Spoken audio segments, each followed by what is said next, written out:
Listen, this was a fight that was supposed to take place back on UFC Vegas 46. It got the bump because Fialho, he got COVID, so they moved it on over to UFC 270. But this is going to be a really fun matchup, brother. Like, I'm telling you, if you don't know about Andre Fialho, folks, listen, this dude is a banger. However, let's talk about it first. Number 18 ranked, MICHEL PEREIRA. Sorry, folks. Number 18 ranked, MICHEL PEREIRA. He's a minus 280 favorite with a plus 230 comeback for Andre Fialho. Now, Andre Fialho, if we know anything about him, this is a dude who's fought out of the PFL. This is a dude who's fought out of a couple different promotions. But the big thing to take into account right here is that his last couple of fights have been in the UAE Warriors, 3 of them, one in ex-MMA and then one in the LFA, all that good stuff, right? This dude has power in his hands, brother. And MICHEL PEREIRA, even though he's a very powerful fighter, huge frame for the division. Am I right? Like this monster for the division. I think this is going to be a battle of energy consumption. This is going to be a battle of one man fading throughout 3 rounds and another man keeping his power for 3 rounds. I think that's what it's going to be a battle of personally. How do you see this fight on paper? You know what I mean? Do you see the dancey kind of a capoeira style, a little bit of a Pieta with the backflips and all the crazy stuff? Do you think that would be advantageous against a dude who could knock your lights out, shut your lights off with one shot in Andre Fialho? What do you think? Ooh, I don't think it's going to be advantageous at all, man. I agree with you, Derek. I think this one's going to be a fight of energy consumption.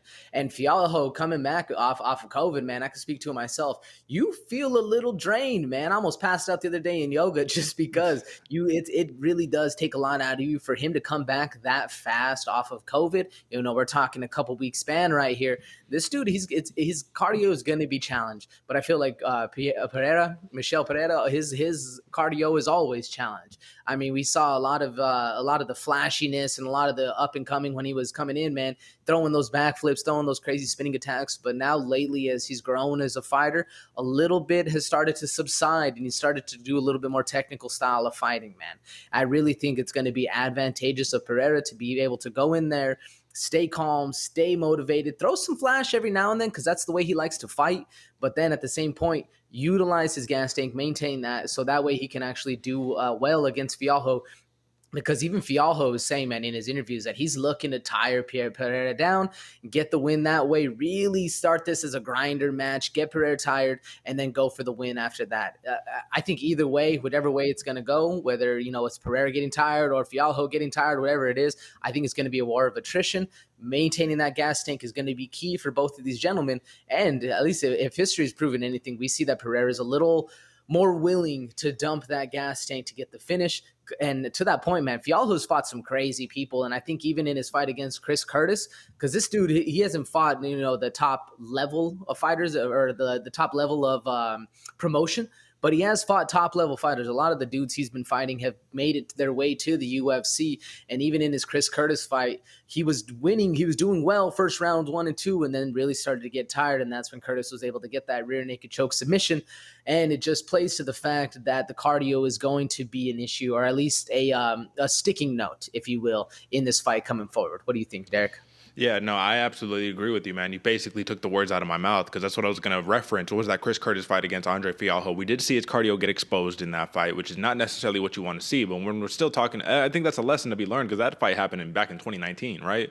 So then he takes another fight, no contest. Another fight after that, loses to Antonio Dos Santos Jr. in here. Why don't I just pull it up instead of talking about it, right? So loses to Antonio Dos Santos Jr. decision. And then we see a 4-fight run right here. James Vicks knocks him out in the second round. Song Hoon Yu knocks him out 18 seconds in the first round. Lincoln Puig, 4 minutes 47 first round. Stefan Sekulic, this is a big win right here. This is a very important win right there. That's a good fighter.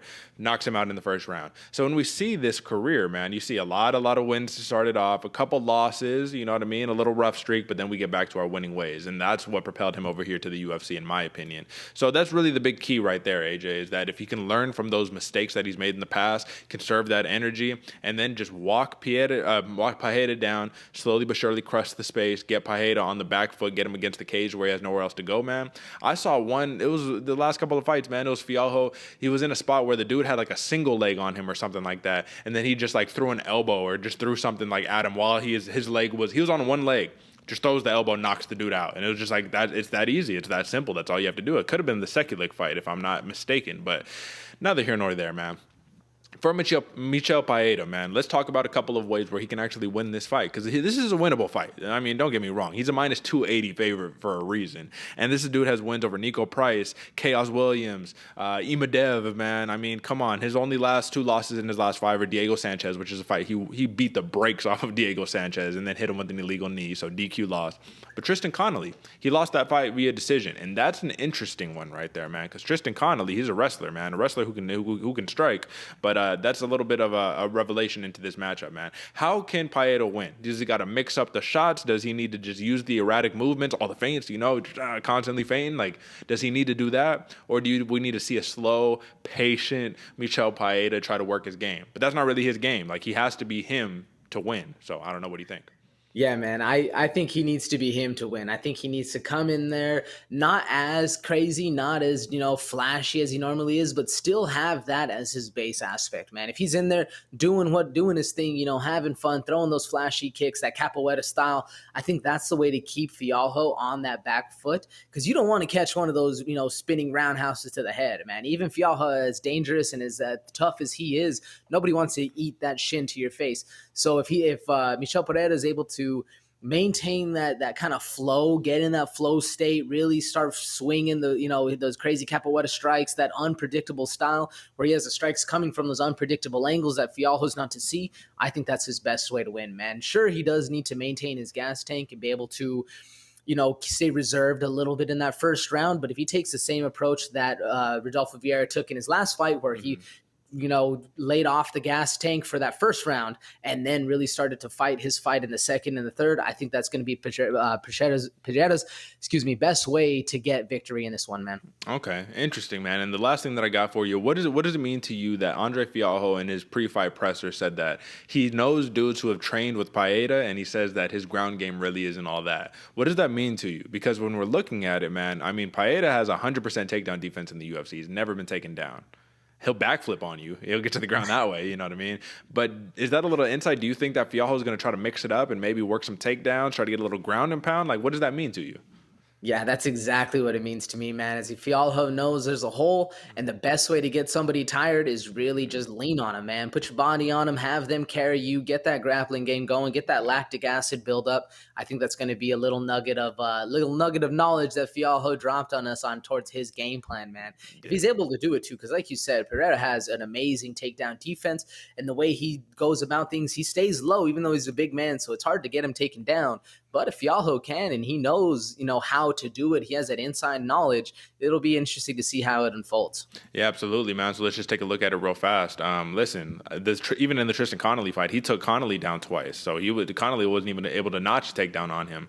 But, I mean, when we're looking at it, he's notched 2 takedowns in the Connolly fight, 2 in the Sanchez fight, 1 in the Imadev fight, 2 in the Chaos Williams fight, and 3 in the Nico Price fight. So if anything, it looks like Michel Paeta, he's the wrestler in this contest, man. So maybe we need to worry about Paeta saying, hey, how about I take Fialho down because I don't want to deal with the striking on his end. Then again, cardio comes into an issue. So let's give our picks, brother. Who do you have in this fight and why? And we'll talk over and under. So what do you think?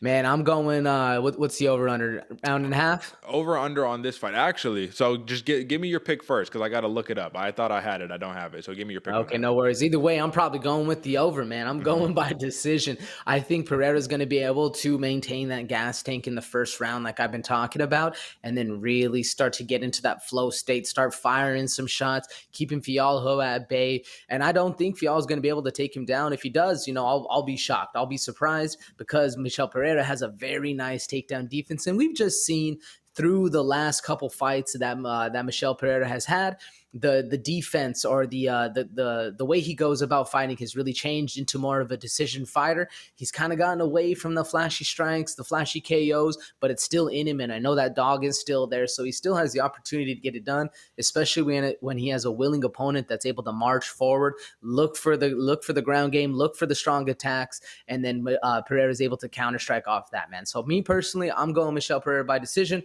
probably the over. What What about you, Derek? So the over and under on this one is 2.5 rounds. So if you're going decision, definitely taking the over on that one, man. I'm rocking with Fialho on this one. And the reason why is because I do agree, even though Michel Pereira, he's been able to pull off these very, very impressive victories. When you look at his UFC record, man, it's just very impressive to see. It's like he's only lost a couple of times, really only should have one loss in that basically span of 5-6 fights or whatever.